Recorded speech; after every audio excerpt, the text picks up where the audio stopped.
Welcome back to Straight Facts on Tuesday. I'm joined by the brilliant LB, the wonderful Dan Potts. How are you both, boys? All good, mate. All good, bro. Good. Really good. Any announcements today that you want to let us know about that you've been keeping under wraps in the football world for a while? You know, are you feeling any particular different way today? Any closets you want to exit? I don't know, anything like that. I'm feeling fine, mate. I'm cool. Fine. I'm cool. Just got to Like, check. No difference, man. No difference. I'm all I good. think It's Spurs are still rubbish and it's funny, so I'm happy when that happens. I'm sure we'll get onto that. Arsenal still haven't signed anyone. We're a joke. I'm sure we'll get onto that. But I'm feeling similarly to how I have been for a while, to be fair, bro, because what it is what it is, isn't it, at the moment? Absolutely. We're loads to talk about today, ladies and gentlemen. We're talking about the PGMOL. We're going to be talking about David Coote in a moment and his interview, what people think of it. We'll be talking Chelsea's mess, because it is a mess right now. Why is Big Ange still in a job? And there's a big bit of transfer news today that I want to get the boys' opinion on. Duran available for reportedly 80 million. Should Arsenal and or Chelsea be making a move for that man? I'll give you my opinion on United in that as well. But I did want to start with the David Coote interview, because we spoke regularly about the David Coote situation when it all broke, when all the white powder stories and the Klopp video. But he's now come out and released a video and basically said the drug abuse was because he was scared to come out and tell the world that he was gay. I'm still not sure how that excuses for what he said about Jurgen Klopp personally, but he's done all of that. What do you boys make of that? Is this kind of sentimental PR, or is it a subject that he should get a lot more kind of compassion now? He should get a bit more compassion for, and maybe the sacking of him should be revised. How do you two see that? Go on, Dan. You like speaking about referees. You're an Arsenal fan. I like that, LB. That's quite good. I don't think this excuses anything that has happened. I actually think he's probably best just to keep things stum, if I'm honest with you.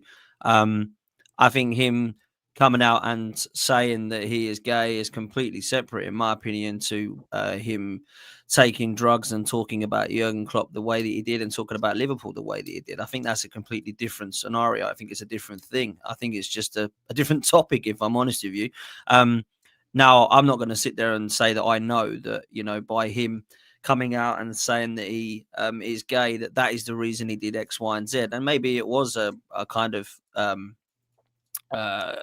sort of something that added to it as to why he was doing drugs. Maybe he was going through a rough time. I don't think anyone can say that isn't the case. We don't know David Coote. I have absolutely no idea who he is and what he does in his spare time. But I actually think it would have been best for him to just keep stum, if I'm honest. There's going to be a lot of people now that are going to say, oh, he's using that as an excuse, and this is the reason now he's taken this long to come out and say anything, and that's the best he can come out with. You're going to get that from people now. You're going to get that from people, and that is just what he must know now, that is what's going to happen. So I don't think that excuses anything that he hasn't done. I think the guy is unfortunately in a position where he's had a tough year. He's had a tough season. What's done is done. There should be some form of punishment. But at the same time, once that punishment is then given, he should then be allowed to get on with his life. And in whatever way that means. He's done wrong. He said he's done wrong. He's come out and admitted that he was taking drugs. The punishment has been given. He's not going to be refereeing. So he goes on now to a new life. And that is genuinely how I see it should be. And I think that is the fair way. And I think that's what should happen to anybody that has done wrong. They take their kind of show remorse, they take their punishment, and they move on in life. I don't think this is any different. There is going to be the hardship of it that he's a referee, and that everybody is happy to get in and stick the knife in and twist it when it comes to referees. So that he's going to get a lot of stick for it. But I think we just move on from it now. That's honestly what I believe. And I don't think that he should have come out and really said much, if I'm honest with you. I think he just needs to sort of hold an L on this one and move on as best he can out of the limelight, because he's going to be in it very, very easily. But I don't know what you boys think. I think everyone's got a difference of opinion on this one, to be fair. Well, listen, I think that he needed to apologise, obviously, because when the thing got released, you can't go around really saying that. So he needed to apologise. He apologised. He probably apologised to the wrong newspaper. I think that's a bit of a madness, to be honest with you. Yep. That's kind of crazy. I don't know what's going on there. Why has he done it with that newspaper who obviously Liverpool fans don't like? That's weird. And for me, that's it. I don't really care if the guy's gay or not. Like, at the end of the day, for me, he's not refereeing him anymore because he's been fired. Yeah, everyone knew he was going to get sacked at the time. He's now apologised. I think we just move on. Like, it's up to him now to find out. He'll probably go like, he'll get another job somewhere like refereeing. He'll I don't know, man. He'll probably go like Australia or MLS or something like that, getting a job there, man. So yeah, for me now it's like the guy's apologised. He apologised to the wrong newspaper. That's kind of stupid, if you ask me. Him saying what he said on camera was also kind of stupid, if you ask me. But that for me, I think that's it now. It's over. Like he said sorry. Liverpool fans can accept it. Liverpool Football Club can accept it. They can reject it. It doesn't make two differences, really. And that's it. It's pretty much all there is to say about it, in my opinion. Listen, I agree. I agree. I don't care that he's homosexual in the sense of it doesn't change my thoughts at all about the wrong that he did. Where I'll have sympathy is I can understand that men and women still in this day and age struggle with coming out and being public about their sexuality. And I can see how that can lead people to drugs and or alcohol. That element of what he said, I can be on board with. That doesn't excuse what he said about Klopp and Liverpool. He then apologizes to Liverpool via the Sun, which is just ill-timed as an example. But equally, we can't deflect away from the AI excuse that was originally given by David Coote. It's not a real video. AI produced it. You know, nothing that he said deflects on what he said about Klopp and about Liverpool. He's denied the betting allegations. That still should be investigated because irrespective of having sort of problems with coming out, that doesn't mean you give betting advice or tell people what to bet on. Those things aren't connected in any way, shape or form. And I also think the timing of it is interesting. It may have always been planned and fair play, but it comes after everything with Michael Oliver. And there is a part of me that feels, is there an element here of let's make a really big noise now about this to move some eyes and things away from it's the balls, man. This is a complete You think it's completely separate? You don't think there's any PR element to this at all? Not at all. Okay, which is fair. But I understand that the questions are there. For me, great. He's come out as gay. I'm not going to give him any abuse for that. Fair play to him. I'm just someone in life. When I say I don't care, I just mean it in the sense of it's something that people don't need in my normal day-to-day life. I remember I employed someone many years ago. It's one of the first things he told me. And I just said, thanks, but it's not important. If I find out in 6 months, I won't feel offended that you didn't tell me. It's great. Well done. I'm just really at ease with it in my life. I'm just very comfortable with it. But yeah, David Coote, the rest of it still needs to be investigated and fans still need to know whether there was more videos like this, whether they can see or prove any bias that may be going on. Because I just feel that element of the whole refereeing story, all the previous ex-referees that spoke about, they know for a fact that referees have biases. If a crowd gave them a bit of stick, if a manager questioned them one time, they would hold on to that. That is the stuff that we still haven't heard anything about being investigated. And there's so much anecdotal evidence that it exists. Something needs to happen. So for me, I don't want this story to deflect away from what fans have been demanding to ask. I'm indifferent. Maybe I'm indifferent. I just mean it in a sense of I have no animosity, hatred, anger, frustration, concern, or worry about somebody's sexuality. It bothers me not in the slightest. It's not like, wow, well done. Either it's not, it's just great. And I mean that in any direction. I don't care. It's not my business. It doesn't impact my life. It's just great. As long as you're happy, as long as you're not being hurt or anything like that, I'm cool with you. Like, it doesn't matter what you are for me. And I'm like that about religion. I'm like it about your nationality. I like to ask where people are from because there's things you learn about their cultures. But in reality, I don't care. It's like you're just you're a human being to me. Simple as that. And I'm not trying to sound I'm not trying to sound too woke here. Just how I was brought up to treat people. It's as simple as that. Unless you're a Liverpool fan. That's it. Like that's the only time I prejudge you is if you say you support Liverpool. But I wanted to ask as well about another statement that came out from the PGMOL yesterday. And the newspapers have really attached this to Arsenal. And that was Michael Oliver receiving a death threat. And they've come out and condemned it, and rightfully so. There is no place for that in this sport. But the media and the PGMOL in their statements and then in the media headlines since have connected it to, and they've named like the red card for Lewis Skelly, etc., to be involved in this. But when you go and delve into it deeper and look at the chronological order, the death threat came 3 weeks ago after the Liverpool game and has nothing to do with this red card that's just happened. So I look at it sometimes and I just feel That's like mad. I didn't actually know that. Yeah, that's so mad. Why I've titled the video, like, are Arsenal being targeted a little bit here? Because they're complaining about a decision, which we all know was a joke. Maybe, well, I'm assuming all three of us think it's a joke. But then a statement is released. There's headlines kind of condemning Arsenal for this, but the death threat came 3 weeks before this game. I just find it, again, maybe I'm wrong here, but it feels a little bit like, let's throw this out there. Let's get the media to be a little bit complicit, like involved with us. Make sure a few big boys maybe retweet it or maybe talk about it in a few days to stop the complaints for what was, again, according to Keith Hackett, according to Mike Dean, even Dermot Gallagher, one of the worst refereeing decisions that we've ever seen in the Premier League. Suddenly they're connecting death threats, which are horrific, and I have sympathy with Michael Oliver. The media are connecting it to Arsenal when it has nothing to do with Arsenal. For me, that's off key.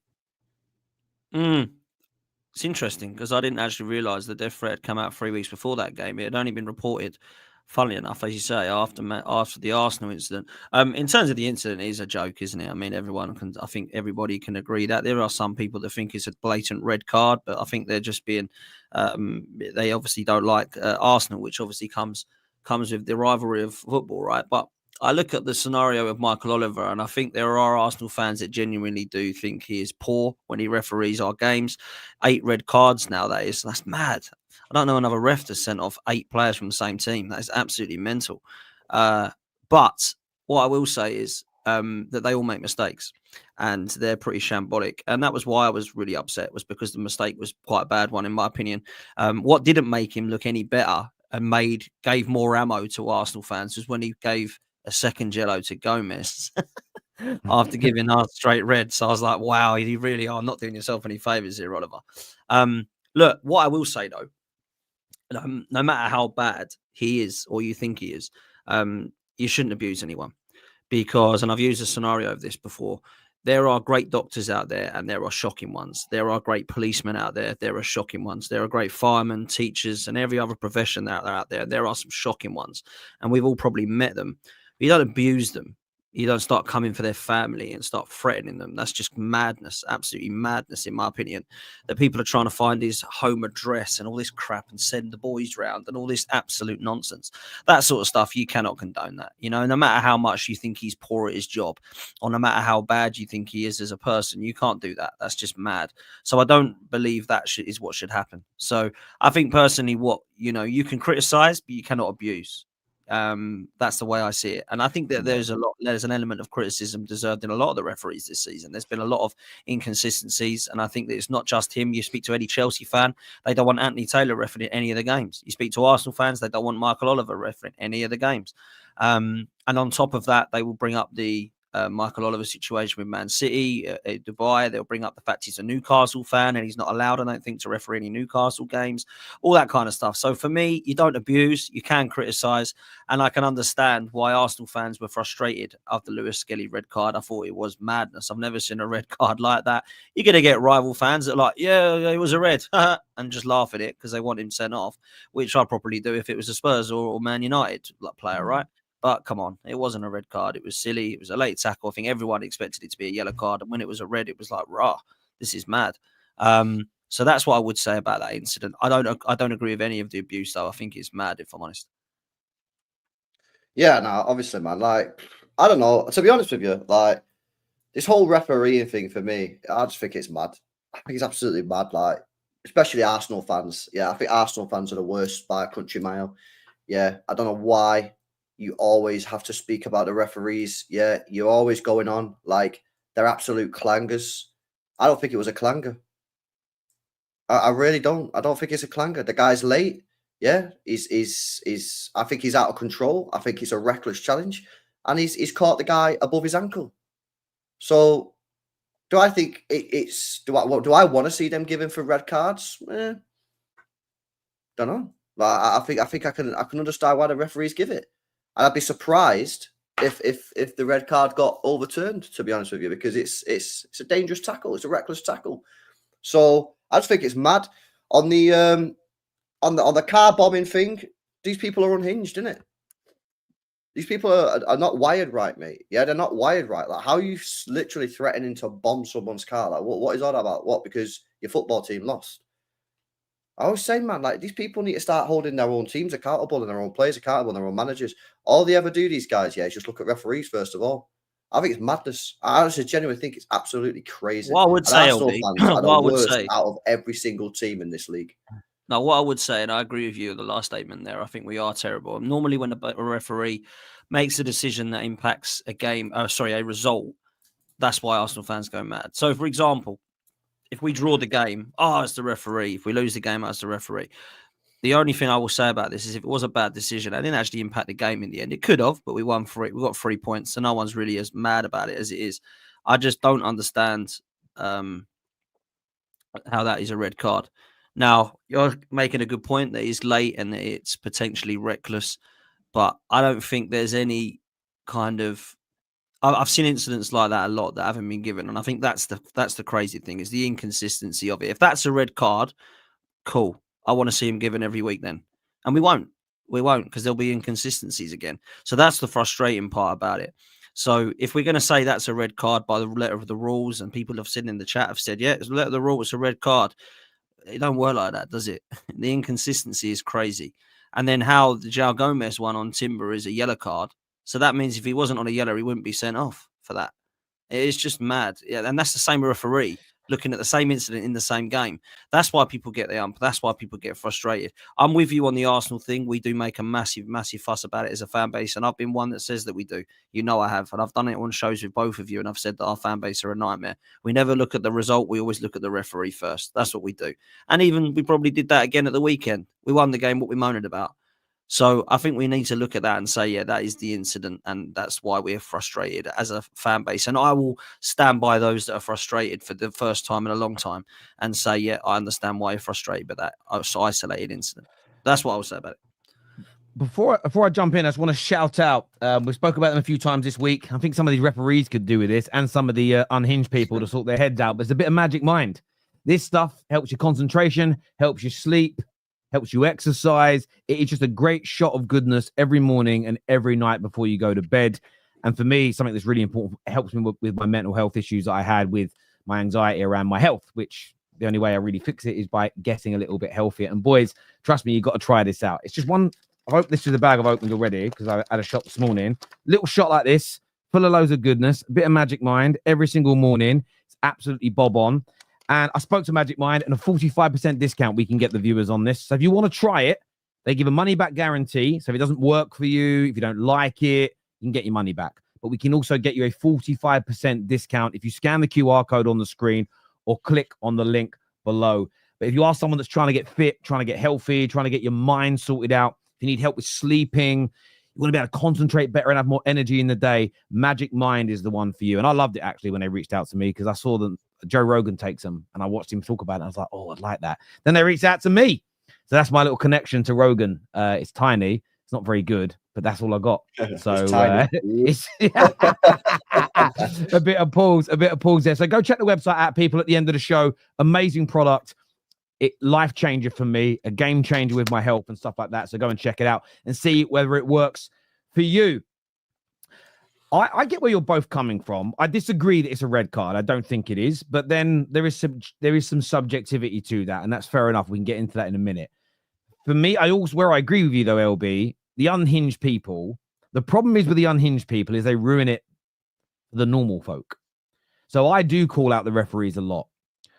I'll have people say I only do it for Arsenal. No, you can go back as far as Cucurella's hair being pulled against Spurs 3 seasons ago. Viral videos of me talking about it. I call out inconsistencies. So I don't mind that they gave a red card for this, but they stated unequivocally afterwards, any studs that touch above the ankle is a red card. Those were their words. Paraphrasing slightly. Studs, contact above the ankle, that is a red card. No excuse, right decision. Literally 20 minutes later in the game, there's a tackle where studs make contact above the ankle. A yellow was given. There was another game on Saturday where a similar tackle happens, nothing given. And you can go back, and there's a litany of examples, right back to Doku kicking McAllister in the chest. I think the chest is above the ankle. No red card given. And that isn't, again, the problem is tribalism. That's not me trying to dig out City. I'm stating they'll make a statement to defend their decision. And I think Mark Chapman on the BBC got this spot on. He said they will look at the rule book and they'll find a way to justify it. And some fans will go, there you go, Arsenal, justified. And then you start looking at multiple other decisions where they haven't used the rule book. That's my problem with it. It's not that it's Arsenal. It isn't that it's City. And if people really are true followers of the Football Terrace, I've defended most teams and I've criticized decisions that have benefited teams. It doesn't make sense. I'll give you an example. Lisandro Martinez did it again on Sunday where he stamps down with 2 feet. Now, I think it's a red card tackle. However, he's done it twice now, and twice the VAR haven't given it as a red. So they have set what is now an objective standard that doing that tackle straight down onto the ground is not a red card. What becomes a joke is if Haaland does it this weekend and he's given a straight red card. That's when I will call it out and say, hang on, how can you not send off Lisandro with a review, but send off Haaland? Now, if Haaland is different because he's flying through the air, it's towards a player's leg and he makes contact, you can argue there's a distinction. But if it's practically the same, it doesn't make any sense. So I feel like I totally agree. All the amoebas out there sending death threats. Well, I saw, and this is the Gooners that think they're doing their club a favor by finding his address. By the way, it wasn't his address. It'll be a service address for his business. It would never, people don't have the home address on company's house. It's not what they do. But it's like all the Arsenal fans doing that, you're undoing any credibility you've got. You're losing any moral high ground you have in these conversations. Equally, you're right, because on Saturday, I still criticized Kai Havertz's finishing as an example, and that was poor. And you can have that I think we have the brain capacity as grown-ups to say Kai Havertz was really bad today. Our brilliant performance from Calafiori when he came on. The referee was awful. We need to go out in the market and do. I think those 3 or 4. What I find online now is very noisy groups only focus on the referee or want to completely and utterly ignore it and go, we should never be speaking about it. I think both groups are completely and utterly wrong. We need to have honest and balanced conversations about this. But my biggest issue is the PGMOL in itself, and it's whether it helps Arsenal one week or goes against them the next. And I was calling it out when Man United, the decisions that went against United in the FA Cup. And I know there wasn't VAR to rectify some of those, or there was VAR maybe. I'm not too sure if there was VAR. Maybe there was, maybe there wasn't. I can't remember. But we called it out. So I don't think Arsenal are targeted week in, week out with a conspiracy to stop them winning. Absolutely. But do I think there is incompetent refereeing where they literally make themselves out to be hypocrites almost every single week? Abso-friggin-lutely. And I think that as fans, we need to I think we can call that out while still criticizing teams underperforming at football. I actually think we can do both of those things right, at the same but a lot time. of Arsenal fans can't do that. You know what I mean? They don't have the capacity to be able to moan about the referee a little bit and then look at their own team's performances. You know what I mean? Why would referees target Arsenal Football Club? Why? What have Arsenal done to needed to be targeted? Got nothing, absolutely nothing there to target Arsenal over. Yeah, the fact is, whenever anything goes slightly wrong for Arsenal, the majority of their fan base jumps on the referee and acts like that's the reason why they lost the game. They do it the majority of the time. Yeah, and that's why people are sick and tired of it, man. Because there's zero accountability in that fan base for their own team's performances. They always look at referees. And a lot of the time, you can justify why the referees made the decision. There's very, very few red cards that Arsenal have had where I look at and go, you know what? That's an absolute clanger. I can't remember any. Even the one at the weekend, I can understand why the guys give the red card. If you can't understand it, then you just don't know what football is, bro. The guy's literally stood at the back of his leg completely recklessly, man. It's serious foul play. It's red card. So I can understand why he's give that. The two when the guy kicked the ball away, I can understand why he give it. Saliba's at Bournemouth, understand why he give it. Yeah, Arsenal fans do this thing where they go, "Oh, it's a madness. It's an agenda against." Why would any referee have an agenda against Arsenal? There's no need to have an agenda against Arsenal. You know what I mean? It's not like you're the biggest club in the world, or one of the biggest clubs in the league, like United are. So United are the biggest club in the league, right? And that's the referees hate the biggest club in the league. City are targeted by Premier League. They literally want to kick us out of the league. They could target us. I don't see it. But Arsenal fans all of a sudden just think, oh, yeah, there's a conspiracy against Arsenal. Honestly, man, do me a favour. These Arsenal fans, seriously, they need to get a grip, man, and start holding their club accountable. Because I don't hear it enough. I don't hear enough Arsenal fans holding their club accountable. I don't hear their manager holding their players accountable or his own actions accountable. He's always blaming someone else. The ownership, you know what I mean? It stems from the top, man. I think that club's, I really do think that club's infested, mate, with people who just can't do it. Does it feel like it? He's doing it because you're not accepting the truth, though, Vlad. It's not a conspiracy. You're right. Does it feel like it? It doesn't feel like it because there's no major mistakes. Honestly, man, start holding your own players accountable, your own manager accountable, and if the players start doing that and the manager starts doing that, you might start winning some trophies.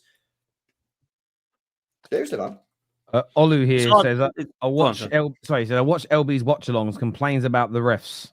Oh, did I say I didn't complain about the refs? Unfortunately, Olu, you're another one that's obviously infested your football club, bro. I complain about the referees all the time. What I do is at the end of the game, that's it. I speak about my players. I'm a manager, and I don't cry that there's a conspiracy against my football club. Ooh, conspiracy against my club. What are they on about, man? These Arsenal fans are delusional. They really are.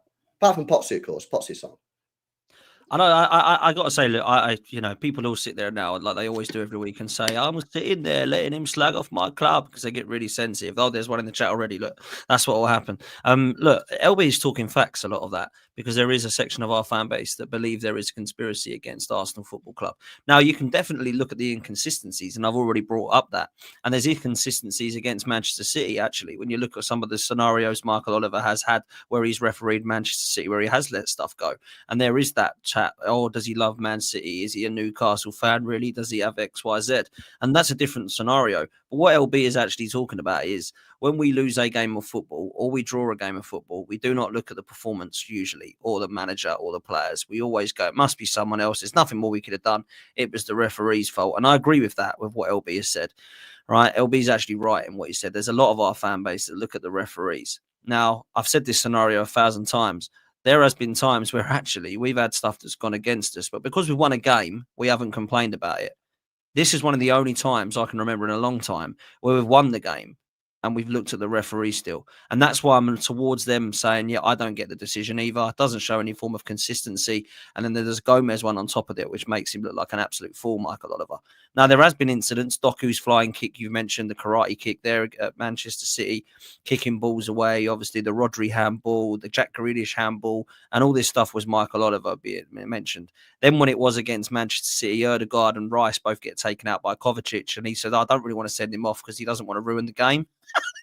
But then he goes and ruins the game in the other scenarios by sending them off. So that kind of stuff is just stupid. And that's just referees' inconsistency, if I'm honest. What I won't have, though, is if we lose the league this season, it isn't because of the red cards and the referees. That is facts, what LB's saying. The reason we lost the league is because we weren't as good as the team that did win the league. That's the reason we lost the league. Yeah, so I get that personally. I'll ask you two a question, first of all. You know these Arsenal fans you're talking about that don't hold their club accountable. Where are you seeing them?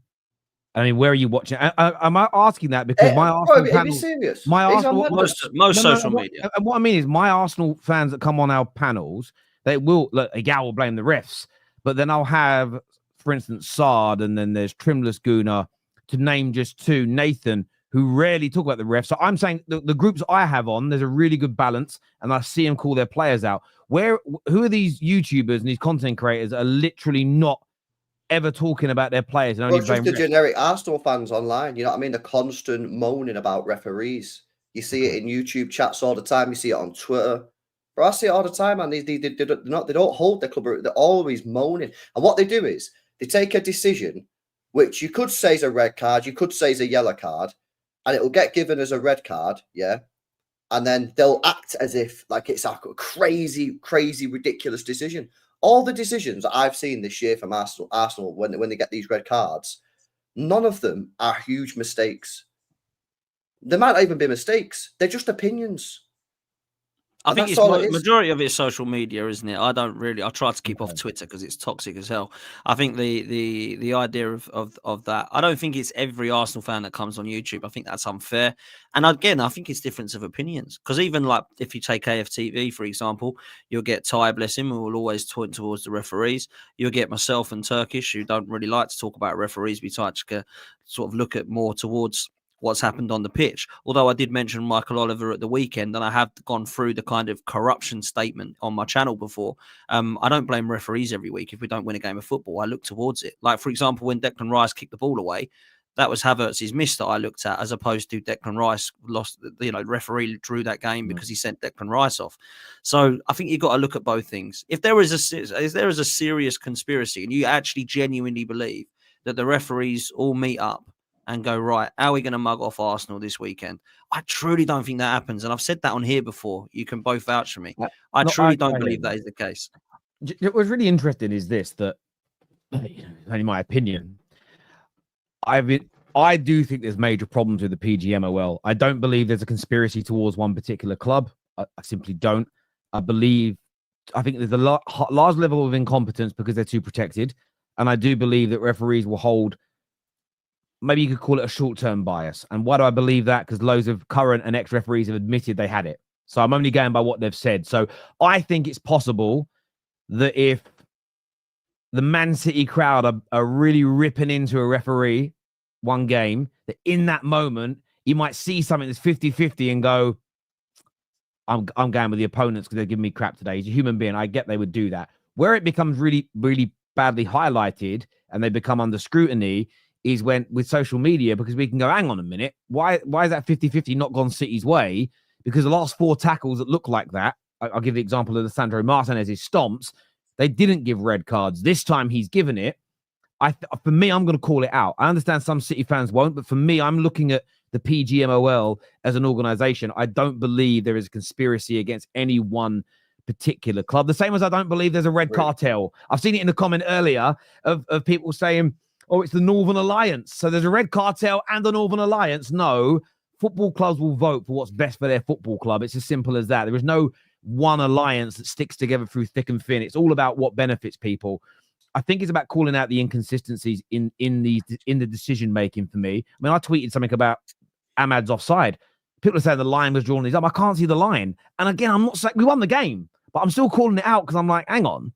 That's what I'm getting at. That's what I'm getting at. We won the game. Yeah. We're calling it out. What I'll say is this, right? Whether you believe that's a red card or not a red card, like if it's a really debatable one, we could all pick loads, to be fair, and we get a red card. We normally go, nah, I can see why it's been given. LB has said, I can see why he's given it, but not many people have. Which means that, a lot of the pundits and media are like confused by it, don't get it. Richards has come out and said, what the hell is that all about? It's a shocking decision, all that kind of stuff. There's quite a lot of the media that have said that. Dermot Gallagher said, on the Achilles, you've got to send them off now. That's the new rule. So let's see how many people get sent off, because that happens every game. Loads of people get clipped on their Achilles. I don't see them all getting red cards. But that's also it. Or foul. I also agree. And this is where but this is the one thing Arsenal fans have got to do in this circumstance. Even if you believe it's a conspiracy against Arsenal, stop saying that, because there's tribalism and people will push back against you. Call it out with the same emotion when you benefit from it. Call it out if Spurs get robbed this weekend. Call it out with the same energy. Show that it's not about you trying to get your club an advantage and like you actually care about refereeing by and large. And I think what you'll see is less people will target you in your club and say, oh, it's you guys moaning again. The problem is, and this isn't just Arsenal fans, it's right across the board. If Man United this weekend against if we get a dodgy penalty, we'll all be like, we won the game. Oh, let's not talk about the refs, talk about the performance, talk about this. We pick and choose when we care about referee. And that element I do agree with. There is a percentage that do that. For me, I have an agenda. And that is to push for refereeing to become, I feel with VAR, we should be getting closer and closer and closer to the subjective decisions becoming more objective, because they can quickly pull up cases and points where the last 4 times someone's raked someone down the back of the leg with their studs, we've given yellow cards. There has to be a massively big difference why this one's suddenly a red card. And if you haven't got that big difference, then we give a yellow. And that way you can create consistency. And that's what I want to see as a football fan, because that's the whole point. In tennis now, they're more consistent with their decision-making because Hawkeye works. Cricket, they're more consistent with LBWs because of the technology. That's the bit I'm annoyed about, is that we have the tech, but I don't feel like we've become more consistent in decision-making. And I know people will be subjectivity, Terry, but subjectivity with enough data becomes a lot closer to objectivity. And we need I completely disagree on that, though, Terry. Completely disagree. How? Because in tennis, the ball's either in or it's out. Right. In cricket, it's either an LBW or it's not an LBW. Okay. In football, you've got to decide. It's a grey area. Yeah. It's an opinion-based sport. You know what I mean? And that's why I've always been against VAR. When it was coming in beforehand, I said this won't work. I think it's going to make the referees worse. I think it has made the referees worse. That the referees lack decision-making. They bottle a lot of stuff. They're prepared to just wait for the VAR guys. So I think that's actually made the sport worse. And I don't think we're ever going to get in a position where I think we're going to still be speaking about this in 10 years' time. So, well, can I ask you a question then? Why does rugby, where they have to make objective decisions, why do they not have the same issue with inconsistency? And I'll give you an example. What they typically do in rugby, say it's for a try, okay? And all the camera angles are covered. And it's just one of those moments where we can't quite see because there's a pylon.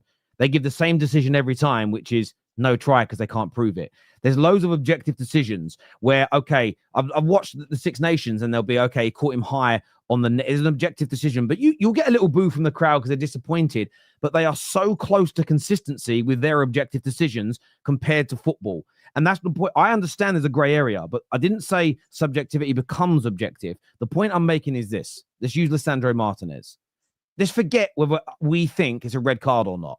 The PGMOL have set a standard that stamping down with 2 feet is not a red card, yes or no? Yeah. Therefore... What tackling about here? So have you seen what Lisandro did at the weekend where he jumped with his 2 feet, went down? He didn't jump at the player. He stomped down with 2 feet. He's done it twice this season. And I remember the first one that he done. I remember the one that he done against Crystal Palace. So twice he's done it this season, and twice VAR have said no red card. So therefore, you have created an element of objectivity now because twice you've said no red card. So if this weekend Haaland does the same thing where he just stamps down to try and win the ball, and it's the same outcome, doesn't make contact with the player, they can't send Haaland off. You have now made it subjective. No. Not true. That's not true. Have the referees come out and said that was the wrong decision? They've said not giving the red is the right decision. Well, if that's correct, then if they've come out and said that they've, so that means if Haaland got sent off, you'd expect the VAR to. And that's my whole point, LB. I understand there's grey areas and people have got to make decisions, but once you've seen a decision like that as an example be given, you are setting a precedent. And again, if Haaland does it different, where he lunges through the air at a 45-degree angle, stomps down and breaks someone's leg, it's not the same thing. If he does something very, very similar with barely any differences, we should now see a consistency around that decision. We're not seeing that. In the same game for Arsenal, they said, because his studs have made contact above the ankle, 100% a red card. For Gomez to only get a single yellow. And now for me, that level of difference between, and by the way, Gomez's was worse because he actually leaves the ground. He makes a tackle for him. I agree. Puts more weight into him. So again, and we all agree on that, right? So I look at it and that level of inconsistency, there should be a gap that has been bridged in the last 5 to 6 years of VAR to becoming closer to objective. You're never going to be completely objective in subjective decisions, but we should be closer towards it because we have a body of work and data that, and we as fans know this because we always call out the ones where, hang on, have we been given offside, or how is offside's a bad one because it is objective, it is completely on or off. But how have we been penalised for that? Last week I saw something similar and they gave the goal. We see too much of that. That should have been gone by now. It should be reduced a lot more than it is, and I think that's my focus as opposed to it being a conspiracy against Arsenal or United or City. For me, it's how do we get closer to objectivity like they have in rugby and the other sports that use tech? I think the best introduction is goal line technology, because it is black and white. It's either gone over the line or it hasn't gone over the line, and the machine will tell you. No, the Champions Never League is offside any- one's all right as well, isn't it? The Champions League offside. brilliant. Well, I don't know why we don't bring that in. That was my next thing, was about technology and making. Money, Whatever we bring in, the money, it needs to be black and white. What do we need to spend the money? Because it's ridiculous. We're arguing about this every single week. But Champions What League, I will say, sorry, I just want to say Champions League is a great example. How many of the handballs you see in the Champions League that we all go, that's not a fucking handball? But at least they're consistent with it. My view is, I don't like the rule, but they've created almost an objective sort of truth, if you will, around handballs. Even if it deflects half a yard away and hits your hand, they 9 times out of 10 give a handball. So the point is, at least whether you like the rule or not, you're getting what they're not doing is 1 week City concede a penalty for it, and the following week Arsenal get away with it. It's pretty consistent. If the ball hits your hand in the box, they pretty much give a fucking handball every time. And that's what we should have done with the Prem by now, is whatever your rules are, you create a consistency around that decision making, and then there'd be less pushback, I think. But sorry, Potts, I didn't mean to interrupt, mate. Sorry. No, it's calm, and I agree. Look, I think offside and the goal line technology, bringing that in technology-wise is good. If that is the case, that they can bring it in, right? Hopefully that is the case. Everything else, though, I think it has to be down to a decision made by the referee. And what I will say about that even more is, I don't know what happens in rugby, because I don't watch rugby to this same level I do football. Otherwise, I wouldn't do anything else in my life. But I will say that I don't know what happens in rugby. If they make a decision, do they go and look at that again, and the referee then makes a decision? Has he got 14 people in his ears telling him what's happening? Because that's the bit that's wrong. You can hear on television. You can hear. See, it's the other. It feels the other way in rugby, and I'd have to go and do some more research, because I wouldn't say I'm a connoisseur. I mainly watch the Six Nations and World Cup. But essentially, what you'll hear is the referee saying to the VA. I don't know what they call him. It's the third, whatever he's called. Okay, he might have a name. I forget. But you'll hear him say, can you see the ball be touched down? Or can you see the infringement? They're almost asking the video referees to look, and they will trust and take their word. So they say, yes, his foot goes into touch before he makes a touchdown. Do you understand that expression, Potsy? That makes sense. I do. Yeah, I'm not that bad at rugby, but I don't watch it. I was explaining earlier on today what blinds are in poker to someone, and I did a terrible job. So the referee will ask, and then the video referee will say, yes, his foot goes into touch before he makes a touchdown, and the referee says thank you and then changes the mind. He doesn't go and re-look. So for me, I'm not against it being re-refereed, but they need to be consistent with it. But sorry, back to you, mate. Sorry. No, so this is my biggest bugbear actually in the VAR. Because people say to me, VAR doesn't work. Well, VAR works. It's just a replay system, right? So the actual machine works. Yeah, it's the people that are using it that don't work. Now, if I make a decision as a referee, now, LB, you used to be a ref, right? You admitted that on here. If you've made a decision and you go admit up... it like it's some fucking crime. I know. Well, I don't know why you did. I don't know why you admitted that. Referee and traffic warden. Do you know what I mean? But you've made a decision. You go up to VAR. What should happen, in my honest opinion, is you should go and say, can I watch that again? And then you make another decision to say, yep, happy with it, or no, want to change my mind. You should not have 5 people in your ears going, look, Dave said, did you see this flick? Hang on, wait a minute, Dave. No, Jhon, you come in. What did you think here? What did you want to ask LB here when you saw this shit? All that needs to stop. Get out my ears. Let me watch it, make a decision. I'm the ref. I'll make a decision. So let me review. So what it says here, it says no, they call them a television match official, TMO, in rugby does not re-ref the games. Okay, so this is my interpretation being off, but they do what I said. He says what they do is they support the on-field referee. The TMO uses technology to review critical incidents and help the referee make better decisions. It says, how did TMO work? The TMO is usually a former or active top-level referee. The TMO watches the game footage on television screens and can communicate with the ref via an earpiece. The TMO can rule on specific questions from the referee. So that's what my point. So does his foot go out? Yes. So they consider that not re-refereeing. I don't quite see the distinction, but but what he can do is go, right, he can still say no to the video referee. The video referee or the TMO can help the referee identify foul play, potential tries, and other critical incidents. The TMO can help the referee make better decisions in situations where human error or circumstance may have affected the referee's decision. And I don't think we do that. If you listen to the replays, it's almost chaotic. It isn't the referee saying, I saw him. I would love to hear a referee say, this is what I think I saw. What did you see? Okay, how does that even if they ask the question, how does that marry up with other decisions that we've given recently? Do you think that works? Do you think I'm making almost discuss it? I actually think football fans would appreciate hearing an honest conversation. Are we doing the right thing for the game? And then I feel, again, you create less subjectivity and understanding around decisions, and yeah, I don't know. Rugby just gets it perfect, and I wish we were as good as them at those types of things. I'm telling you, man, we'll still be speaking about this in 10 years. I don't disagree. I don't disagree. Ever be started because, by the way, we went through the exact same thing about a decade ago with two-footed challenges. There was a whole thing in the media at the time about two-footed challenges. Back. We spoke about that for years. Now it's something on the ankle. Now it's next handball. year. Yeah, handball. Next year it'll be something else, and we will keep going round and round and round. Yeah, VAR will never fix the situation. Yeah, I don't think I disagree. I hear your opinion, Terry. I completely disagree. Don't think we're ever going to get away from the situation being subject, to our own views, and I don't think we're ever going to get closer to being objective in our opinions. That's my opinion. And I think we're going to be in this situation forever. And you just have to hold it. And if it goes against you, it goes against you. If you think it's going against you, you think it's going against you. Listen, I don't think we'll get there because they are an incompetent organization. But I do think if they were held to account, if there was more checks and balances, we could become better at decision making because other sports have done it. But I do agree that I don't think we'll get there. Very few Arsenal fans believe in a conspiracy. So it's really lazy when rivals dismiss bad decisions when they can't even name more than 2 or 3 content creators who believe in one. It's just tribalism, is what he said. That's not true. You're telling me very few Arsenal fans believe in a conspiracy? Come on, what are we doing here? There's loads of Arsenal fans that think there's a conspiracy. I see it all the time. How much of a percentage of their entire fan base do you think believes in it?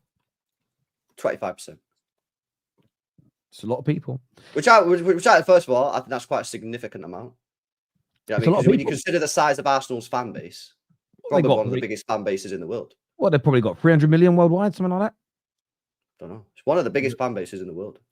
Rugby uses the video assistant just as that. An assistant. PGMOL use VAR as a way of backing their decision, right or wrong. There is you are right. There is very much a distinction that you hear the VAR in the clips that we get shown. And sometimes it's like they're trying to disprove the decision. Sometimes they're trying to prove it. And that's probably what they shouldn't be doing. It should be, this is what I've seen. What do you guys think? Give me some more information.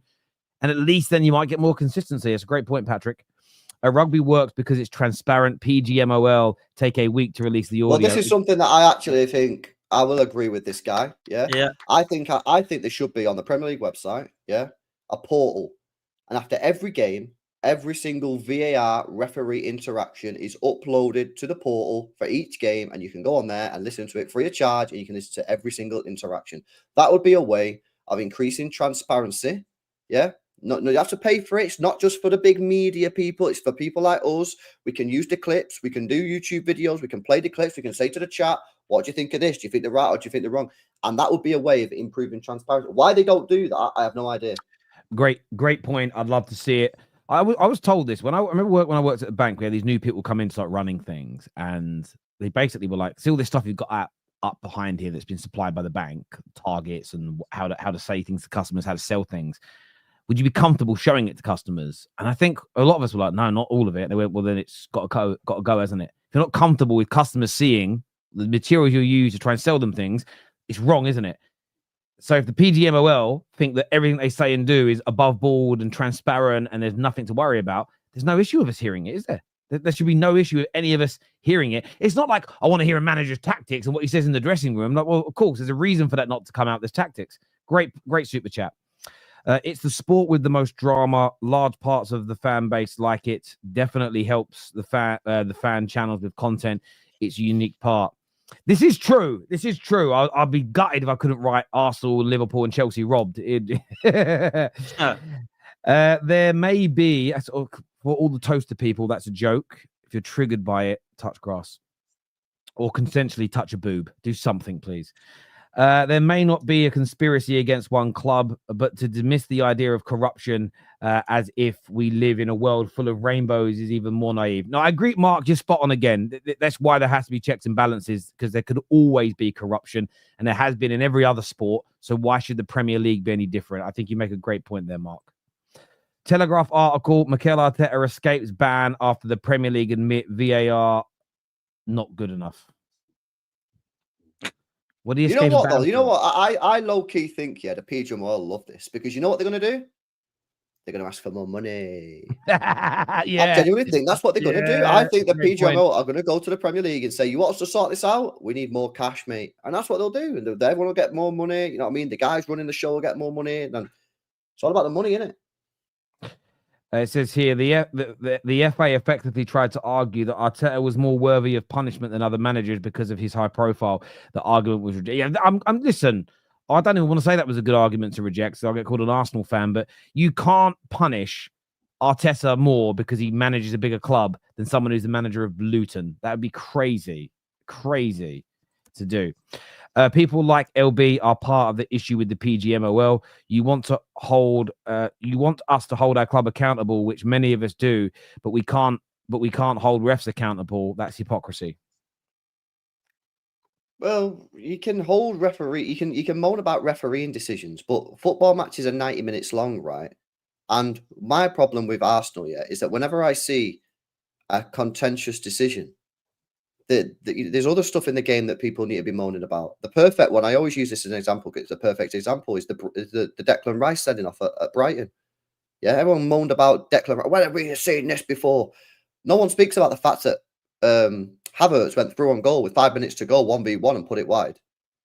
So, you need to start holding your players more accountable, and your manager. I mean, this manager's won nothing for 5 years? You know what I mean? What are we doing here? And all you guys moan about is referees like there's some sort of mad conspiracy. I think it's weird behavior. I really do, man.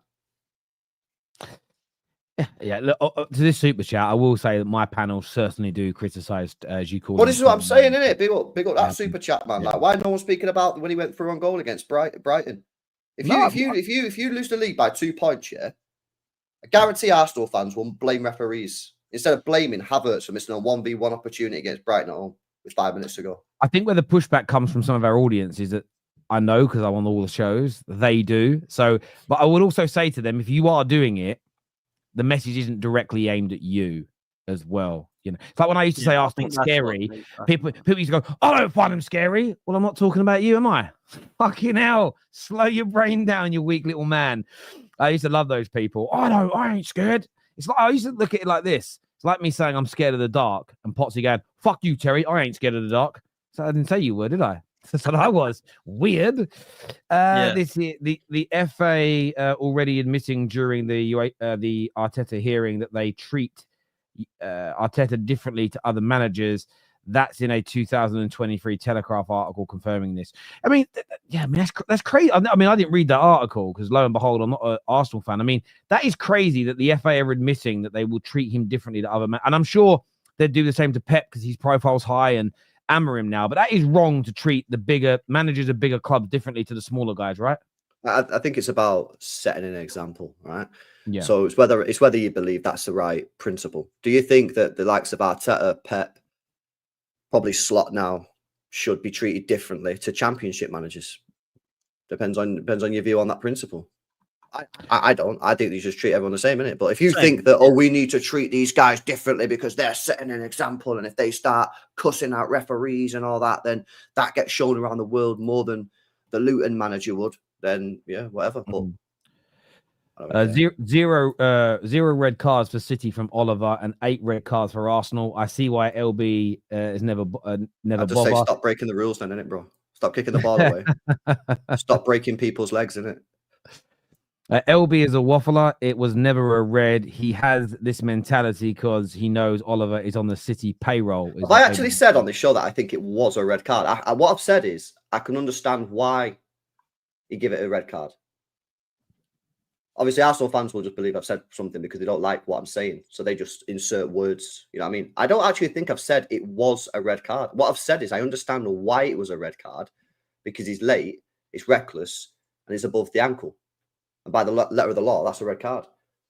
Now, I personally can see it either way. But I'm just calling it out. But because Arsenal fans don't like it and start moaning it all the time, that's what they just think I've said something that I've not actually said. Tony here says, LB, you understand why they gave the red. It's funny you started saying this and the super chat came through. Why they give a red card for the one Arsenal got. Kovacic does ankle up on a player twice and doesn't get a red card. It's called being frustrated. Blanket statements are factually wrong. Yeah, but is what I Tony agree said. with you on this. I agree. I think Kovacic should have been sent off last year. This also here says, based on what LB is saying, I cannot be an Arsenal fan. Arsenal fans complain, do not hold the players, manager, or club to account, is what Sunray says here.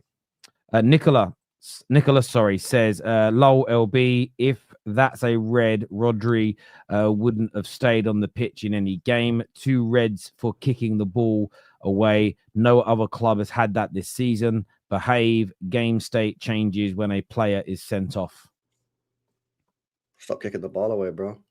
That's all I can say. To be fair though, that the kicking the ball away stuff. What's happened to that? What's happened to that? That's now not a yellow card anymore. Why? Why is that not a yellow card anymore? I don't get that. That is bizarre. They really, really were strict on it at the start of the season. Not just to Arsenal. Obviously, Arsenal on the back of 2 red cards of it. But now it's just kick the ball away and the ref's like, yeah, we're not doing that anymore. You see it in our games, your games, United games, all of them. And I'm thinking, hang on a minute. No. This is why people get the ump. Because it ain't consistent, man. I see it all the time now at Ratch of the Day. Kick the ball away there. Oh, nothing's happening. We get a yellow card for that. Then when we're on a yellow, we get sent off. So that is why there are Arsenal fans out there that say, why? Just explain that. Why? Can a referee explain why it was a yellow card back in August, but it's not now in January? If they can come out and explain why, then cool. Maybe we won't get the ump, but they can't. They just ignore it. And it just play on. That doesn't matter now. That is one thing I do not get. So, look, I'm not behind the whole referees conspiracy against Arsenal. I don't get why there's inconsistency to that level and that blatant level. But that one there is an odd one, man. How we were all getting this. And now it's like, yeah, well, there we go. We'll just play on now then. What? We were getting yellow cards for this. What's going on, man? I hear you on that. Drago here says, no conspiracy, but LB is clearly gaslighting with no major ref error bits. Tell me which one there is then. Do you know what one I saw an Arsenal fan talk about today, and I forgot about this? They would have gone 8-point clear with a win. Was the Brentford goal where they forgot to draw the lines and the player was offside? That one was a disgrace. He got sacked for that, Mason. That was a disgrace. He did get sacked for it, and they would have gone 8 points clear. And again, that's one where that's the same as the Liverpool one where Diaz was. They broke when they break the protocol and don't follow it. They're the ones that really, I get them getting under people's skin. So that's the one where you look at and go, absolutely, there's like no defending it, I think. Yeah, that one was mad. How you can score a goal, how you can do that, and they go, yeah, no, offside. And, oh, yeah, we've got to draw the lines. What? Yeah. Well, I think the Luis Diaz one for Liverpool was even worse. They drew the lines and still that was mad. I couldn't believe it. That's the worst one yet. Yeah. That is the worst one yet. I'm all against abuse online, but where has he received these messages online? He doesn't have any social media accounts like at all.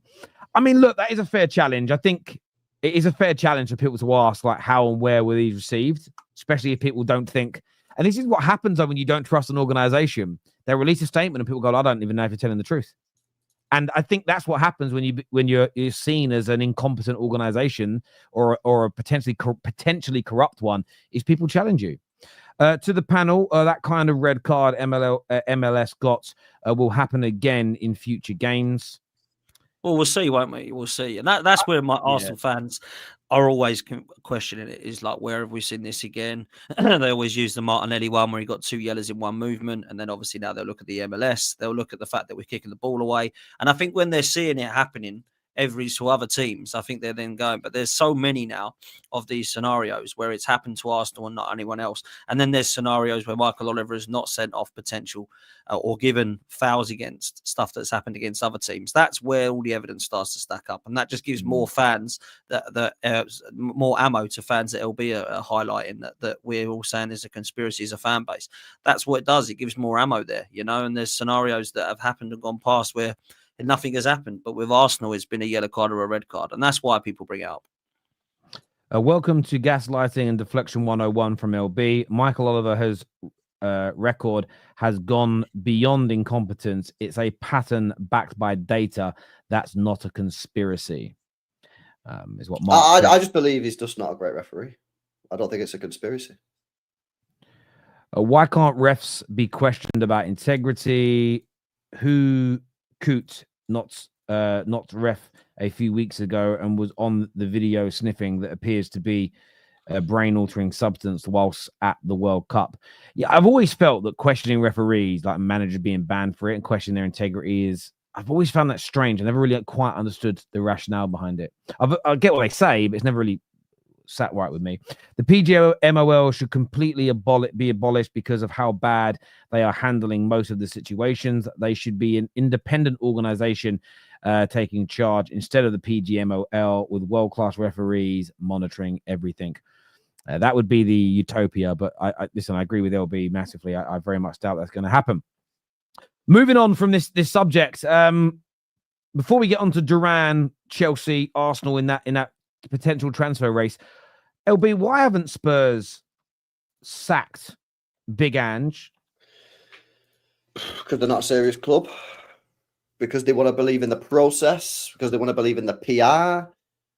I don't know. I mean, this club is 15th in the league after 23 games, and they've not sacked the manager. They don't have a win in the last 5 games. Yeah, what are they? 8 points off of relegation? This is an absolute shambolic season from Tottenham. And you can't use excuses along the lines of injuries, because every team has injuries. My team's got injuries. Arsenal have got injuries. Every team's got injuries. They're not 15th in the league. Yeah. I think Ange has unfortunately lost it. I say unfortunately because I saw him last year playing at Spurs and I thought, you know what? Fair dues. This guy's bringing a bit of fresh air into the Premier League. All that attack. Fair dues, mate. But unfortunately, you need more than that in the Premier League, and he ain't got it. And to be 15th after 23 games, the fact he's not being sacked is crazy. Now, we can speak all about the owner. I think Daniel Levy, for me, is the worst owner in the Premier League. I have him worse than the Glazers. But Pochettino did all right. Redknapp did all right. Yeah. Well, Conte had him 4th. They didn't have him 15th. So how he's not been sacked is insane. It's absolutely crazy. And I just do not think you can use injuries. I mean, look at the starting 11 that they played against Leicester. That team's more than good enough to get 3 points against Leicester. And they lost at home again. Now, this is crazy. I don't know whether they're just waiting to see what happens in the cup games, because, of course, he's come out and said, I will win a trophy in the second year. And now they're in a semi-final and they're winning 1-0. So maybe he's just going to be like, we'll see. But they're 15th, mate. That's really, really bad. Yeah, how many games they lost? They've lost 13 games in the Premier League. They've lost the same amount of games, yeah, as Ipswich Town, a newly promoted football club. And we're not in like October or something here. We're going on for February. I think it's a madness. I think the only reason he still got that job is because they beat Liverpool in the first leg. And it would not surprise me one bit if they get beat off Liverpool this week, which I think they will do.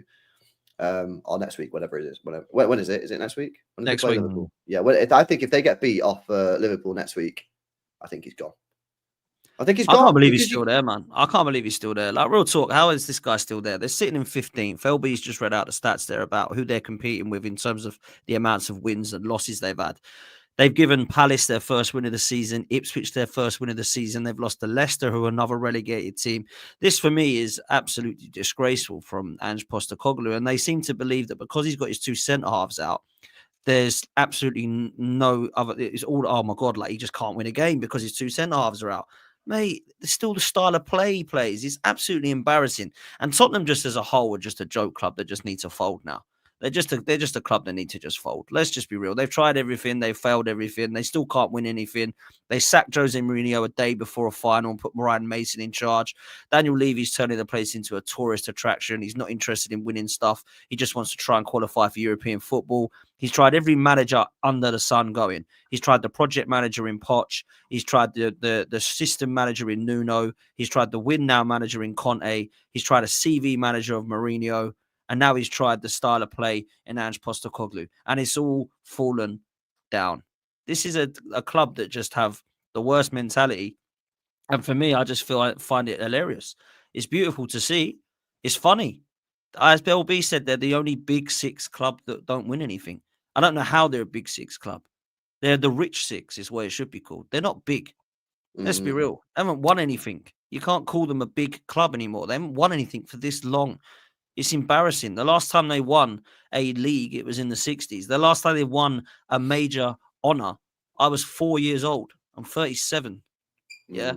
This is an embarrassing club. And I'm going to say it because I'm an Arsenal fan, but it's true.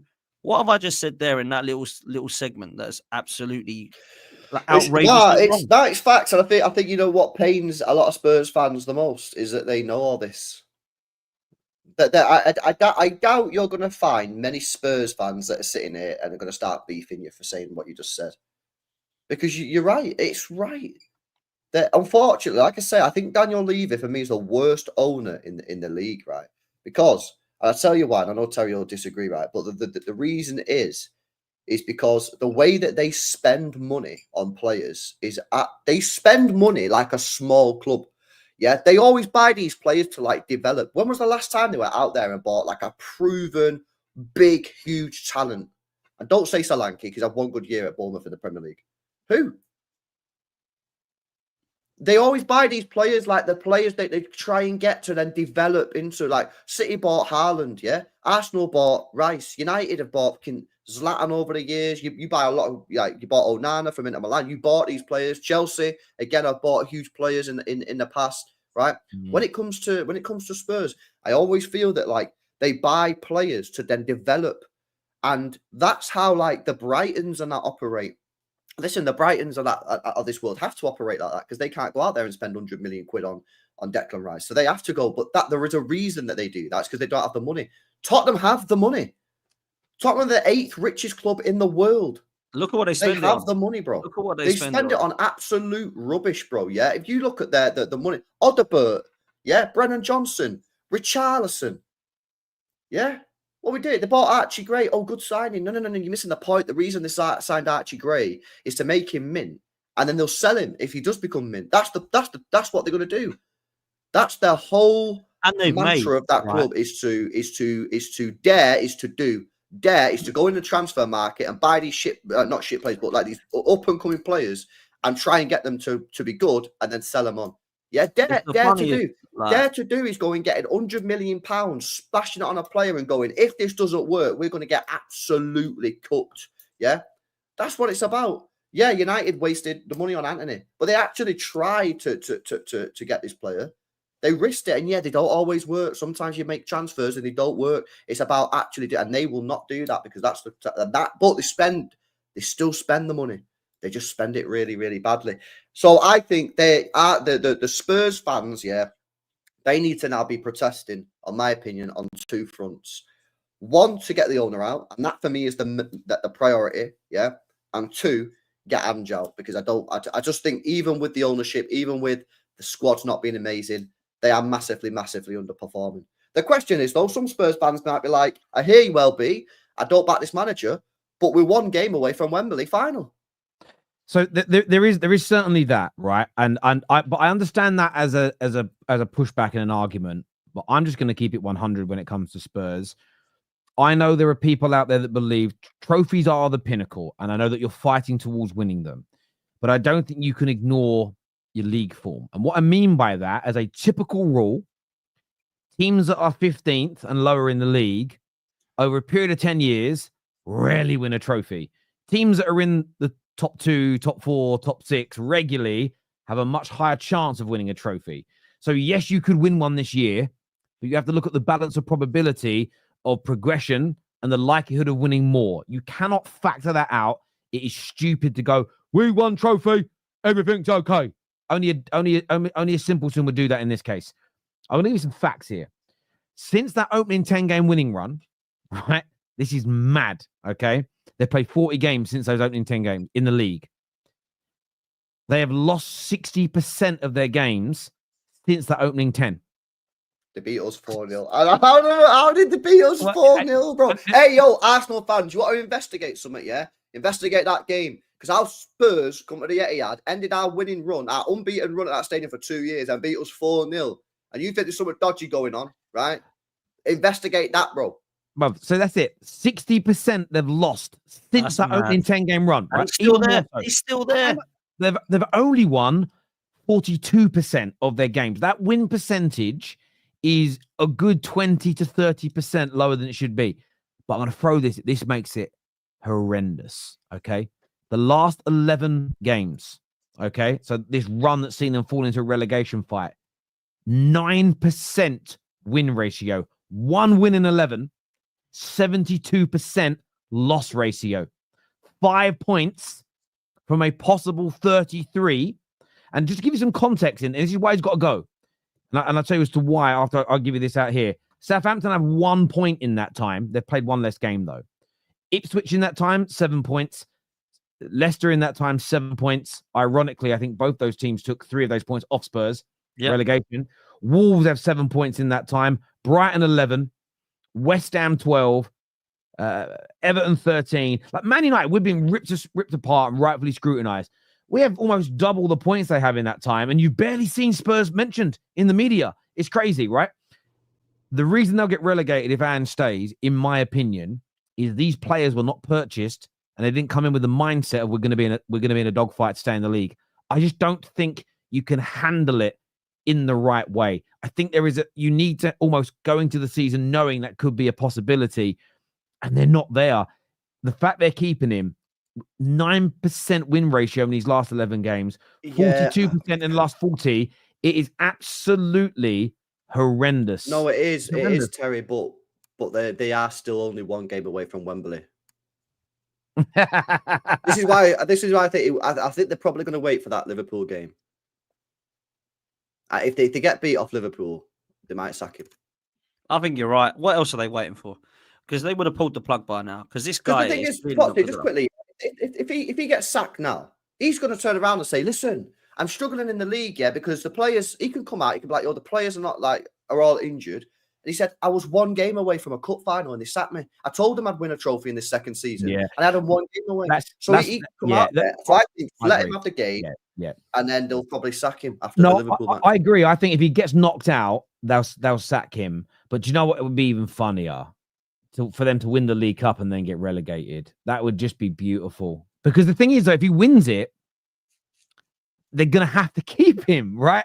And I don't, maybe their fortunes will turn around. But what I don't like is the excuse of injuries. I know it's played a part, but that 60% loss ratio, many of those 40 games, he's had the majority of his starting 11 available. I know it's got worse, but if you actually look at it on a linear graph, it's just getting progressively worse. And yes, injuries compound it, but it wasn't as though he maintained his start to 70-80% win ratio. It's not like he maintained something similar and then 4 or 5 injuries happened and he dropped off. It's been steadily getting worse for 40 league games. That's more than a whole season of games, and their track, it's crazy. I kind of don't want Spurs to go down. My dad's a Spurs fan. I'd like to see it. I don't want that to happen to them, but them keeping him is crazy. Speaking of crazy, though, a story come out today about Villa might be willing to allow Duran to go for around about 80 million. Chelsea reportedly talking about some part swap deals. They won't appear as swaps, but maybe a bit of João Felix going that way and them getting him. Fabrizio has said Arsenal have checked on the situation, and I know a lot of people don't like the buzzwords around it. But if Jhon Duran is available for 80 million, and it sounds as though, and I've heard Villa fans on podcasts when West Ham bid 57 million say they've heard rumours at 80 million and they'll let him go. For 80 million, Is this the player that Arsenal should break the bank to bring in now, Potsy? So I don't think that player gets us across any form of line, but we're so desperate and we're so starved up top that we might have to do something like this to save our window. And I don't rate him at £80 million. I think he's had 6 months at Villa. That's it. If I'm honest, if I'm brutally honest, I think he's a good player. I think he's got unbelievable potential. Emery wants to play Watkins up front. He doesn't want to start Duran. They can't play them both. So it looks like he could, for the right money, be going. But I tell you who will pay that much money. The other team in London with Blue. They 100% will pay that money because Chelsea don't care. Whereas Arsenal do. I think that, you look at those two clubs, they're complete chalk and cheese when it comes to that.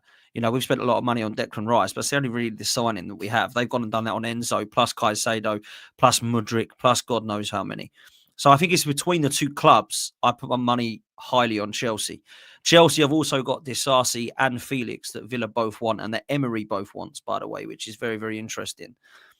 Arsenal, if they have got £80 million, I think they would rather have Sesko because that's the one they've clearly identified. As a fan base, I would rather go for Gyökeres out of the two because I think for a release clause of 80 million, you go and get Gyökeres. Yeah, I know Man United fans say that he's coming to you in the summer. And to be fair, I probably stand by that because Arsenal aren't linked with him at all. And to be fair, as you tell, I don't think anyone is linked with Gyökeres at all, right? True. So it says to me that he probably will be off in the summer somewhere. Maybe it is to United. That's where I'll be as a fan. My kind of list, Isak's the dream. That's not going to happen. It looks to be unobtainable. Gyökeres is the next guy for me that I would like. Then I would probably look towards Osimhen. After that, yeah, Sesko and Duran, you start looking at players like that then. For me, Duran would be a good player, and he is actually a Premier League proven player, and he's scoring and he's on form.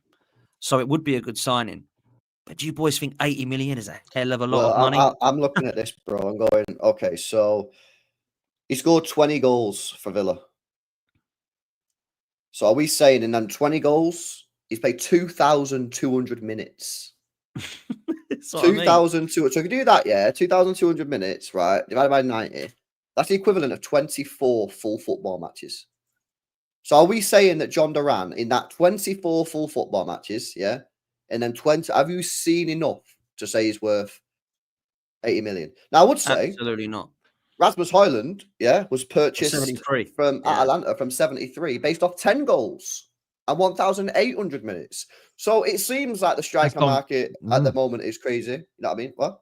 I was going to say that went really well. Yeah, that didn't go particularly well. I don't understand why Arsenal. Listen, well, Duran's an interesting one, right? Because I'll tell you something, yeah. I could see this guy turning out to be like an absolute baller, right? But it's future potential.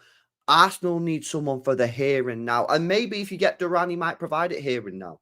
If I was an Arsenal fan, I'd much rather them go for someone like a Gyökeres. Yeah? Someone like an Osimhen. Someone who is more experienced, who's done it for longer, who's a bit older, who can just come into this team and not need to develop. Whereas if you get Duran in, he's probably going to need to develop. And I just think that, like, why would Arsenal go and get Duran when Duran, for me, stinks of a Chelsea signing? Because they're still in their development phase. Arsenal not in a development phase. Arsenal are in a 5-year trophy drought and must-win now phase. And I don't really see Duran being the type of person to come in and, like Potsy says, get you over the line. So I would much rather have someone like an Osimhen, even maybe a Gyökeres who's a bit more experienced, been around for a little bit longer than a Duran. But the problem is... Are you going to go Chelsea, LB? Because they need a striker, Chelsea. I don't know, yo. I don't know, bro. I don't know where he's going to go. I think he'd go there. I think it's going to happen. I honestly do. I think if he does go, and the rumours are true that he's allowed to, I can see him going Chelsea over Arsenal because I think Chelsea will pay more. And Chelsea also have 2 players Villa want. It just makes sense to me. 80 mil is just a lot. Like I'm one of these fans, me. I don't really care about the money. Like, it's not my money at the end of the day. But that's a lot of fucking cash for Duran, who scored 20 goals, right? He's only scored 37 goals in his career. Like, bro, like, what we do? That's a lot of cash, bro. It's a lot of cash when Gyökeres is there, when Osimhen's there. And Osimhen, I know Osimhen gets a lot of criticism. I don't really understand why. I think he's a great striker. This guy's had a 20-goal season at Napoli. This guy scored goals wherever he's been. Yeah, I think that's more of a, Gyökeres has obviously had some fire seasons. I think he got over 30 goals 2 years ago in Portugal. I don't know, but the potential is there for Duran. You buy him, in 2-3 years, he might be one of the best strikers in the world. That's the gamble. But if you buy, this is why I don't think Arsenal should get him, because if Arsenal buy him, it's another project. And it's, Duran needs time. He's going to need a year. He's going to need 2 years. And then we could be sitting there in 2027 and Potsy could be going, I think we're finally ready to win the league next year because Duran's finally had a couple of, this is it now, lads. Yeah, this is your third title race. I don't think Arsenal are in the position now to be buying developmental players. They need players for the here and now. So I don't think you should go for him, man. If we did go for him, right, let's say we lump down 80 million. The reason I'd be peeved is not because we've got him, because I actually don't mind the lad, but we've spent 40 million plus 30 million plus 80 in the last windows on Calafiori, Marino and Duran. I'd rather have just gone and got Isak for 120. Like, real talk, that's the money we're talking about lumping down. Or 150, sorry, it would have been. 150 million we would have spent on Duran, Calafiori and Marino. And you're telling me that Duran, Calafiori and Marino is more of a scary Arsenal side than Isak. That's what would annoy me. So I don't think this is going to happen to Arsenal. I think he goes anywhere, it'll be Chelsea. What would annoy me is if we do put a big lump sum on this guy when really he's still a risk. He's not ready now. And that's the reason I'm looking at Sesko and Duran below the likes of Osimhen, Gyökeres and Isak. That's my thoughts. Yeah, listen, I understand that. I think it makes a lot of sense. I really like Duran. I think 80 million is probably a little bit excessive, but it's January. So I asked a Guna mate of mine earlier, what would you be prepared to pay? And he said, 60, 65. And I'm like, well, this is the thing. That extra 15 million is January tax. But what he would do is, I think so many of the chances you've missed in the last 2 months, he would have scored. And what Duran has the capability of doing, which I really like, he scores, as the kids call it, those low XG goals. He'll pick the ball up and turn and be 25 yards out and bang it into the top corner. That's just, you only really have Saka when fit that can do that in a team. Nobody else, no disrespect to Kai Havertz, but he don't score. But would he be, but the question though, to throw this back at you, yeah, would he really be in those positions if he was at Arsenal? Surely at Arsenal, you would be more like Haaland, innit? Most of the time, you're in the box. You're a fox in the box. Would Duran really be doing what he's doing at Villa at Arsenal? I don't think he would be. It's a good point. I mean, they get transition opportunity, and a lot of those goals he scored in the Champions League, it's where they pick the ball up in it, and Arsenal do transition as well. But no, that's a great point, whether or not he works, and that is the one question mark probably for everyone that's looking to buy him, is how will he operate in a team where teams sit deeper? I think you can throw that argument in for Chelsea as well. Most of the goals Jackson's missed in the last 7 or 8 games have been in that 6-yard box, goals that he should be scoring. And I suppose we haven't seen a lot of that from Duran. So 80 million is a lot. But what would be weird from Arsenal is to drop 80 million on Duran if the number one target is really Benjamin Sesko, because 80 million. So that element, you're absolutely right, would be a strange one. But I like Duran. I think there's the other side of it as well, though. Let's just say he's good enough. If you don't get him now at 80 million, if he continues to play well, next in the summer it might be more. Yeah, but the problem is, I hear that, but the problem is, right, can Arsenal play that risk? Because what about if they get him and he just turns out to be okay? When there's other because this is the problem. This is the problem, Terry, right? If I was Chelsea, I'd be more open to go and get someone like a Delap or a Duran. Because they're still in a development phase, right? But Arsenal are not in a development. Arsenal are here now to win. So can they really take a risk on such an important position as the striker position? I get that. I suppose my answer would be this, and it's not my club, but they're being criticised for not taking the risks in terms of go and get someone. If it doesn't work, go and get another one. They get called out, Arsenal, for not behaving like City have done. And that's what you guys have done a lot in the last 8 years. You buy a goalie, don't work, buy another one.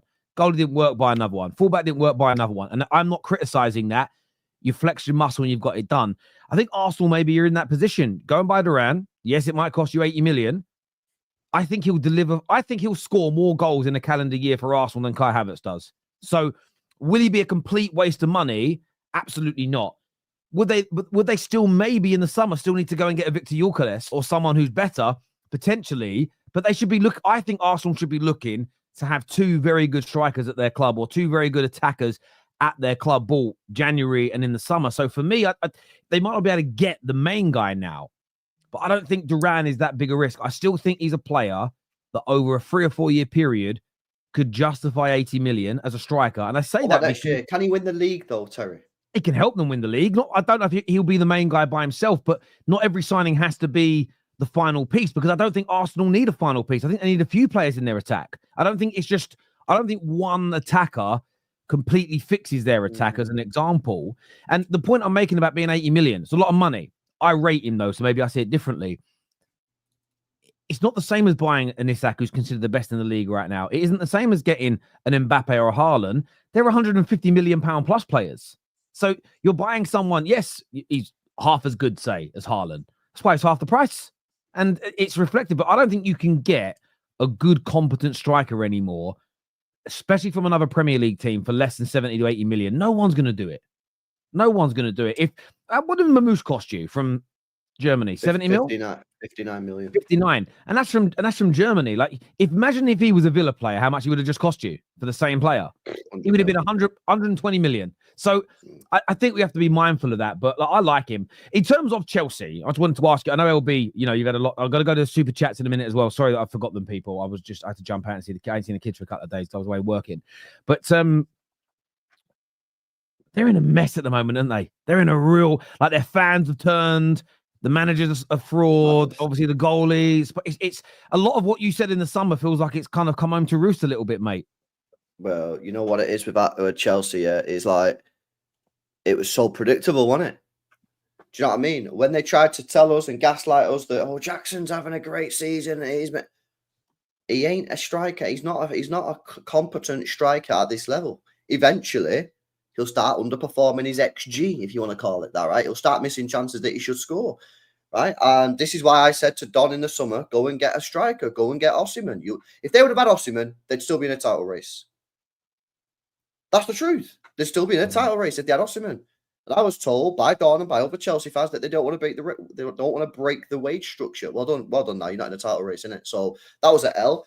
The goalkeeper, I've said this many times on this show, I think is the worst goalkeeper in this league. And that's just not reacting to the City game. I've said this. People who watch this show every week will know that I've said this for months, and most of you guys agree. Yeah, not good. I think Palmer. I really like Palmer. I never wanted us to sell him, mate. But and this isn't hate. I'm just throwing it out there as a sort of topic for you guys in the chat. Yeah.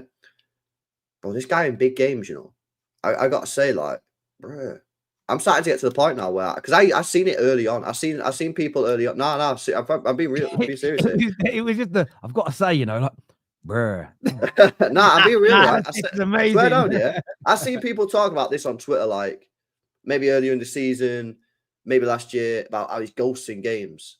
And he ghosted against us on the first game of the season. I thought he was poor against us last weekend. And I've seen him be poor in quite a few big games. So that's an interesting talking point.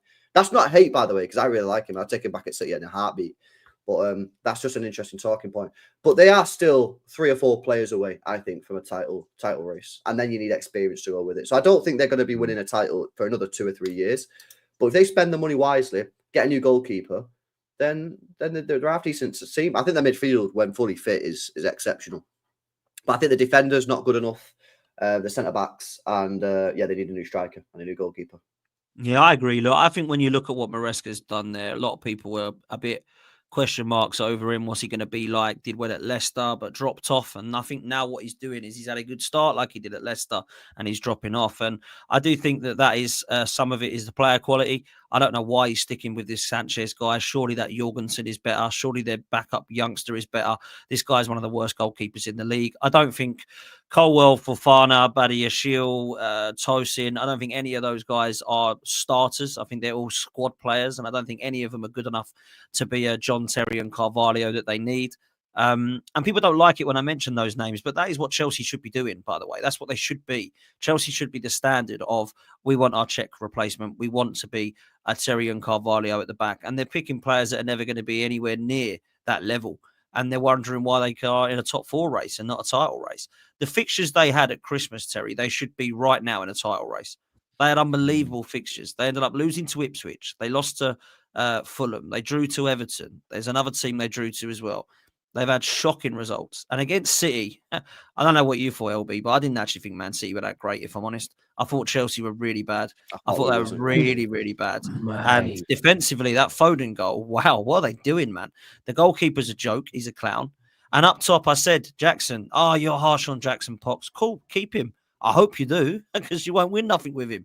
He's an all right player, but he's not Drogba. Yeah, and that's what Arsenal will need. He's an all right player, Havertz, but he's not going to win us a title. Chelsea are in the same boat. They need it as well. When they've got everyone fit, I quite like Lavia, Caicedo, and Palmer. He's right as well, LB, about Palmer. It's funny, isn't it? Because it's like, he's better than Saka. He's better than Saka straight away. He's better than Saka. And then it's like, where is he on the big game? Saka does it. Now the pressure's the other way. Well, if Palmer wants to be as good as Saka, he's got to go and do this. Let's just calm down and let this guy play. He had one season. Let's see what it's like when the pressure's on. Let's see what it's like when he's double tag team. He still had a good season, by the way. I still think he still scored loads of goals. But LB's right to question it. So, look, Chelsea are doing what I thought Chelsea would do. I thought they'd probably get top 6. Then I've changed my mind and said, you know what? One game a week pretty much with the side they've got and with the manager that's coming with new ideas, I think they'll get top 4. I still think they probably will. But it's going to be tough because the way they play is inconsistent. They are still 4 players off at least. They need a goalkeeper, a centre-half. I think they need a striker, and they might even need another wide man as well. That's where I'm at. So, yeah, that wide man might be Garnacho. Who knows? The thing is, if they sign Garnacho, mate, like, I don't know the latest on this, Terry has to tell us, but like, why are they not signing a goalkeeper, bro? Right. And I've got to say, red flags for me on this manager, Meresca, right? Because the thing is, right, bro, this guy come out on Friday and was like, yeah, Sanchez, like, we back him and that. Like, we're going to keep... It's like, this guy is honestly awful. He's a horrendous goalkeeper. How he's winged his way to Premier League football, and not only to Premier League football, to Chelsea, is an absolute madness to me. Like, he must have something on the Chelsea owners, on manager. But I don't know how the guy started with games for Chelsea. It's crazy. And why they didn't go out in the summer and buy a new goalkeeper, to me, is wild. Why they're not giving this Jorgensen a chance is wild. Because he's literally costing them goals. Jackson ain't good enough. Jackson reminds me as to Havertz, right? You want me to tell you why, Potsy, yeah? Go on. I'll tell you why, bro. I'll tell you why he reminds me to Havertz, right?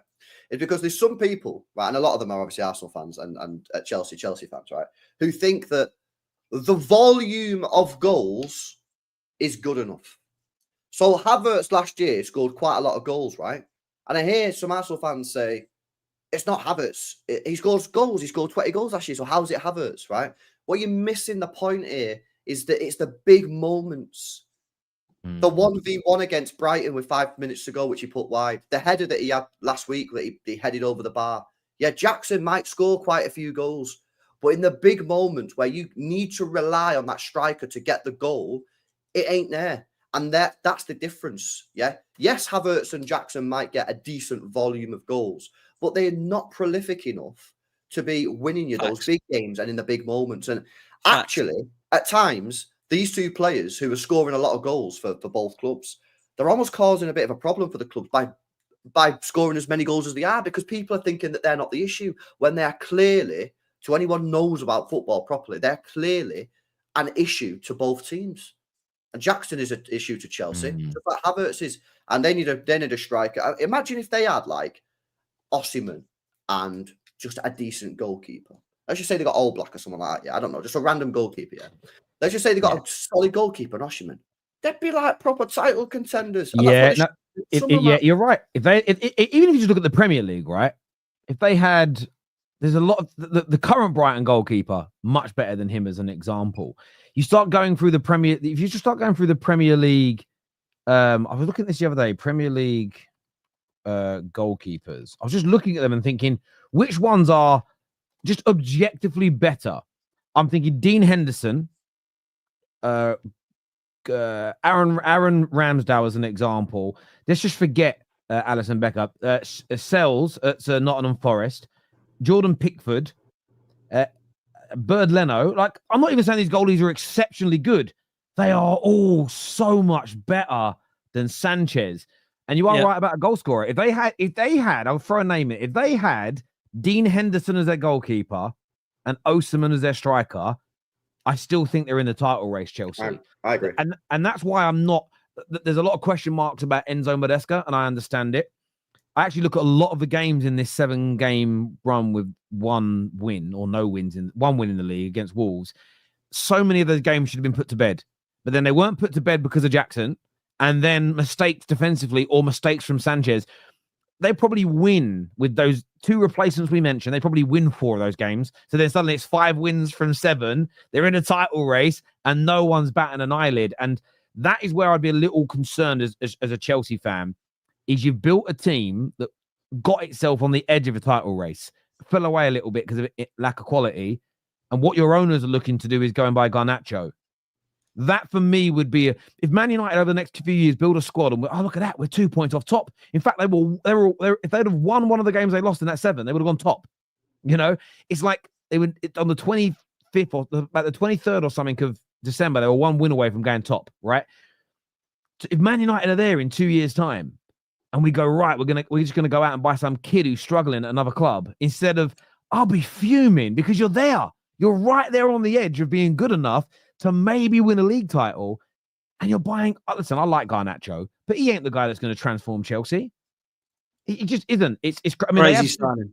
They've said today that the conversations have cooled and slowed down, but this happens a lot before the end of the transfer window, and then suddenly things will escalate again, most likely. But we will see. Just look at these super chats here. This is from Jobber, who says, according to a report, Arsenal have been offered Moises Keane on a permanent transfer. Kunle was right. It would be if that's what you end up with. God, Fold the club. Fold the That club. would be an absolute disgrace if we got someone like that. Rather get no one. You must have an academy player that's better. I know we've just taken another one off your hands. Another one. I just put Welcome Heaven. Welcome Heaven. Joining. Oh yeah, Heaven now. I wouldn't get too excited by him, but it's up to you. But yeah, you know what it is about your youngsters that you've come in? I don't know enough about them to be excited or upset. And I saw United fans today going, we're just buying these young players so we can sell them for a profit later. And I'm like, if they ain't good enough to make us title contenders, if we're getting them off rivals and then selling them for £20 million pure profit in a year or two's time, why are we complaining? I'm like, that's a good strategy. City are amazing at doing that. Like, it's kind of strange to me that people get triggered by it. LB, until you have been targeted, you can't speak. If it walks like a duck and quacks like one, it's a duck, mate. You have had the run of the referees in the past couple of years. Yeah, LB, come on.